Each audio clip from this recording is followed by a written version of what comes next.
The ANC's Integrity Commission is recommending today that the Secretary-General Ace Magashule step aside or face suspension pending the outcome of his fraud trial. He appeared before the Commission at the weekend, and the report from the Commission has been swift in coming.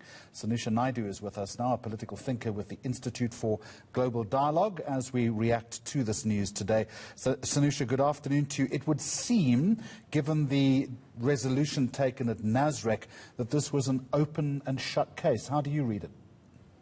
Good afternoon, Jeremy, and to the viewers.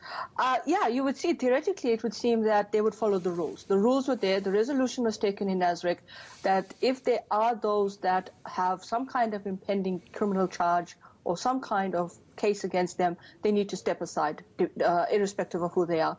And I think in the report that was released by the chair of the Integrity Commission yesterday evening, or dated yesterday, it's made quite clear in terms of the sections and the rules of what people need to do if they are found to be under a investigation, or there's some kind of controversy relating to criminal issues, or just in the context of what the rules suggest. So theoretically, I think what the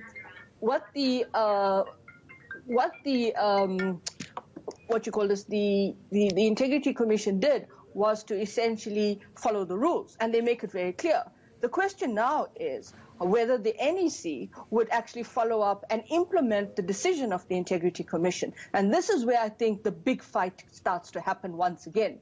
Does the NEC decide, and it's mentioned in the report, that it's not the perception that they don't want to actually do anything about Ace Magashule. It's the perception that there are those that are sitting on the NEC that are also implicated in some way or form of some level of charges, etc. And I think that is a very important point, that the ball is now thrown back to the NEC to say, you created the rules, you need to play by those rules. It doesn't mean that those rules become non-existent when you think about your own selfishness in this because of what it means for you. This is a big ticket. This is a big name that the Integrity Commission has made a ruling against.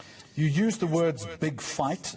So in your opinion, then, which way is the NEC likely to go?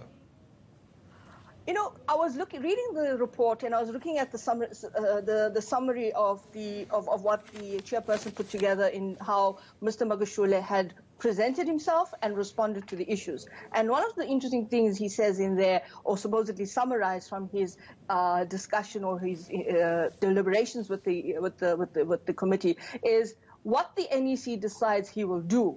That made me very curious, because it seems to me, and I don't want to be a conspiracy theorist, but it seems as if we're coming back to that question of how the power dynamics are devolved in the NEC, how the factional structures from the branch, from the local government, from the branch levels to Luthuli House, whether Luthuli House still has that center of power and authority. It's coming back to that. And I think either one could assume that Mr. Magashule will do what the NEC says, or he knows that the NEC is so fractured that it's going to be a protracted issue. Whether we see him step aside this evening, whether we see him saying, the NEC must decide, and the NEC could be taking a long time to decide. So I think this is where it's going to be, again, that battleground issue that becomes a critical dimension. And this is what the underlying message comes out of the Integrity Commission report. All right. Well, we wait to hear what the NEC does.